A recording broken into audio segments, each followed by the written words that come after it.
This is what happens when you sleep and then wake up with bedhead and then put a motorcycle helmet on and then take it off and then have helmet hair and then put a hat on and then you have hat hair. You got all the different hairs and you're a fucked up, sicko kind of pervert guy. We're getting back to our roots today. We're cleaning up the kitchen, organizing some stuff. I got some groceries. I've made 2 meals thus far since I've been here. Number 1 was rice with eggs. Number 2 was rice with canned mackerel, chili mackerel. What y'all know about this? Wait, it's upside down. Canned fish always gross me out, but then I watched this show Mindhunter, and there's one of the scenes where the lady who's a detective, she's like super smart, one of the best detectives, she was in her apartment and she cracked open a can of tuna and started eating it with a fork. And I was like, you're allowed to do that? Someone who's smart and that I think is cool is doing that. I'm gonna do that now, and now I like it. I don't think it's evil and gross. So there's 2 dates on the can. One is 15/11/2023. The other is 15/11/2026. I've never seen a before and after, but I hope it's the 2026 expiration, because if not, I just killed myself. Bug spray, you already know. I'm not a killer, but you do use this as needed. What does Jack Harlow say in that song? I'm vanilla, baby. I'll choke you, but I ain't no killer, baby. First of all, weird dichotomy. Not being vanilla doesn't mean you murder your sexual partners. That's not great. But secondly, I'm now going to adapt that into my current situation. I'm a vanilla, baby, when it comes to killing, because I don't like doing anything that crazy. Even doing it at all. I'll spray you, but that doesn't make me a killer, because you're a bug and your life is worth less than nothing, unless you're one of the good bugs. 3 types of socks, hope they fit. Laundry powder, you already know, sprinkle it on your lasagna. When I buy groceries, I buy just the most basic shit ever. Rice, chicken, wait, I already said that. Eggs, protein, carb. The occasional vitamin, nutrient-rich thing.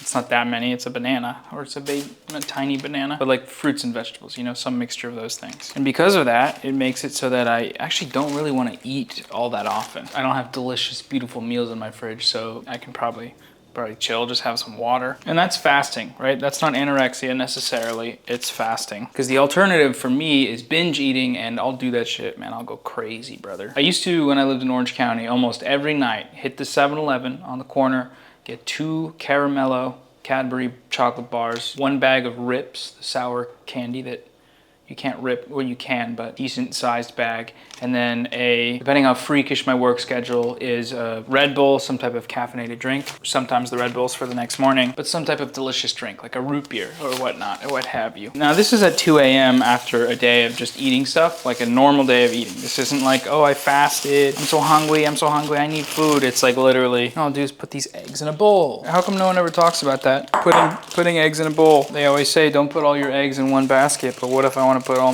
my eggs in one bowl? What then? The way it's always been is if I have snacks in my house, I'm gonna eat them as soon as I get home. They won't be in my house for long.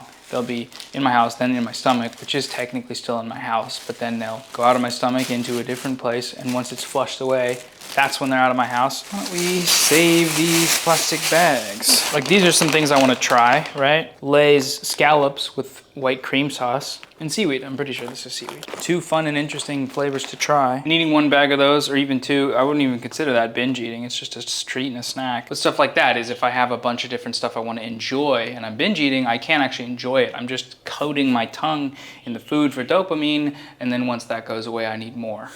Oof. The fuck? Dry goods go here, why not? Cooked with this earlier today. I'm pretty sure I'm the one who made that mark because I didn't know how hot this would get with the oil in there. Not great. But also, you know, it is what it is. I think they'll probably be okay. They are property owners after all. Loose topic for today is travel vlog content. Blue beaches, blue water, white beaches. White people on the beaches. A beautiful vlog of scenery, and it's a content which, by virtue of the aesthetics of a new place, is appealing to the eye because it's something you want to do. Someone's living a lifestyle that you find interesting at the very least, or intriguing, and potentially want to do that someday, or want to be able to do that someday. I'm sure that's not all lifestyle content viewers. Some people might just like pretty scenes and stuff, and that's fine. I've been thinking about it a lot because I'm traveling right now. I make content, so the first question one would ask themselves in this situation is, should I make content about that thing? And my firm answer is no. I'm not not going to. I don't want to. Some about it I just really don't like. I think I haven't had caffeine today, so I'm gonna try this triple espresso. 3 of them. Delicious. Nutritious. Nescafe. Subsidiary of Nesquik. Probably. I hope. Maybe not. Oh yeah, that's great. That's delicious. It's impossible for me to find the caffeine content in any of these cans though. I just need a big number displayed, and I need the number to be big as well as big. But I can't find it, so I just gotta hope and pray that the taste of the coffee is equivalent to the amount of caffeine that it has, because it tastes like coffee. Something I realized halfway through recording this is that I'm just projecting the fact that I don't want to make travel vlog content. That's it. There's something to be said about the, showing off a fancy lifestyle that most people can't ever have, and that is driving the algorithmic engagement.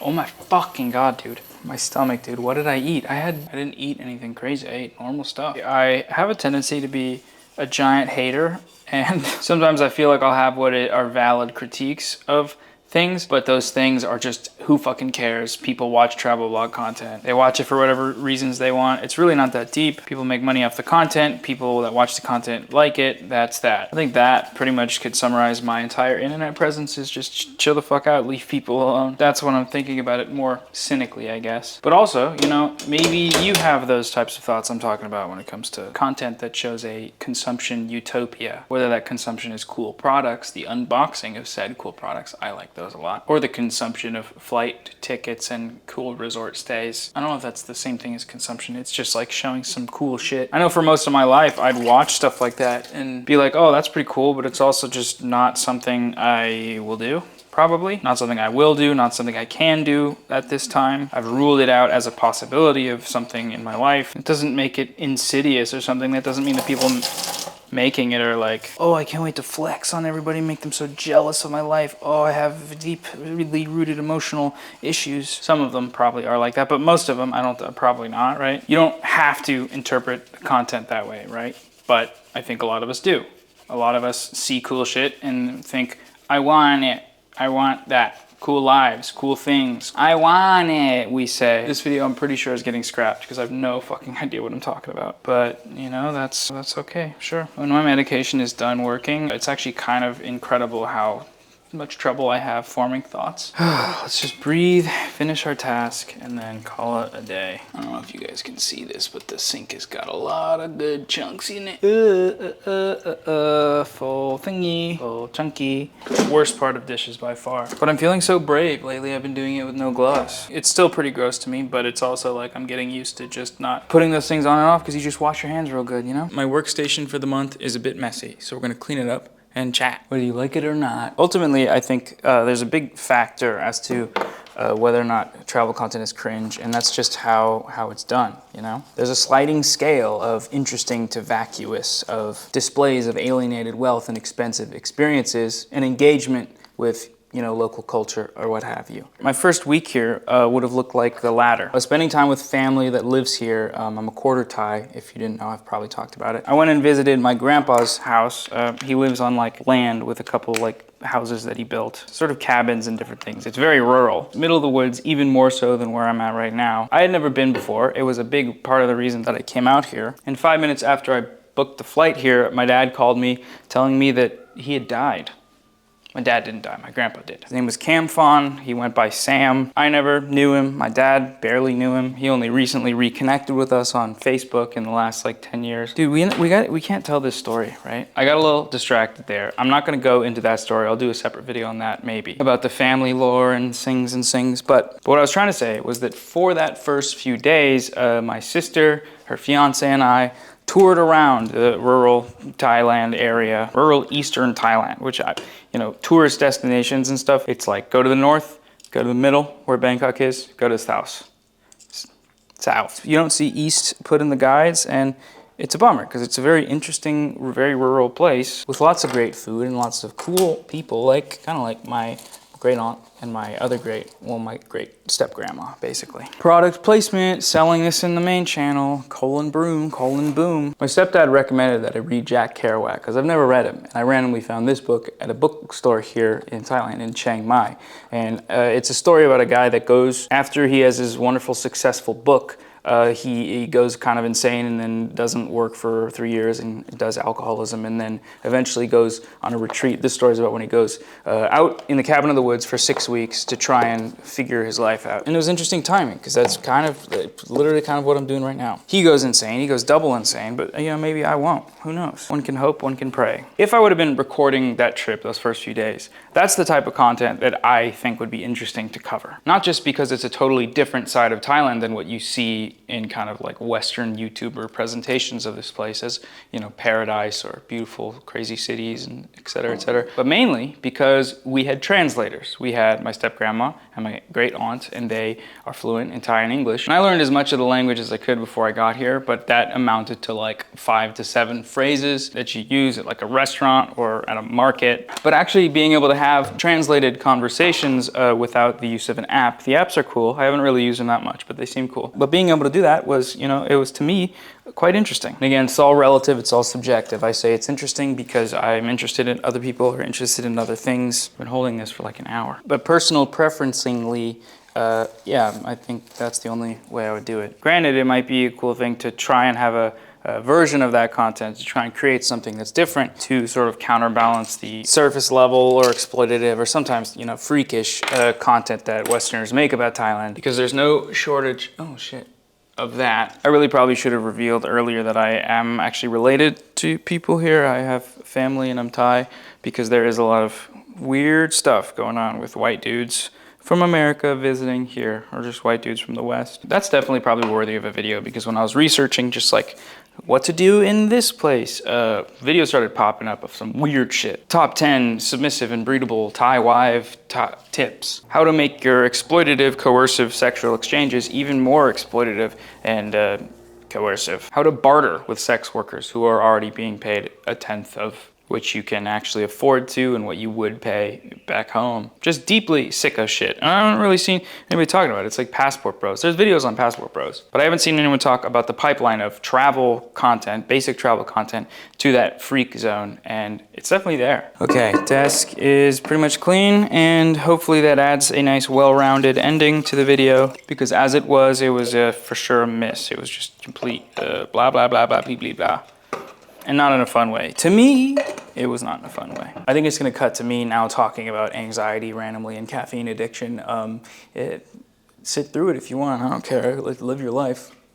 I have a lot of anxiety when it comes to social interactions. That anxiety extends out to just like doing really anything where there's people. So like going into a grocery store, that weird feeling of people are looking at me, they're judging me, people are looking at what's in my cart, they think I'm a little slobby bobby. Oh man, at the checkout line when I'm unloading my groceries, putting some of the healthy stuff first so they don't see the hot Cheetos and the ice cream and the blah blah blah. They see the bananas and the celery and they say, holy crap, this guy's a health foods guru. Such a bizarre thing to be anxious about, but it's one of those things.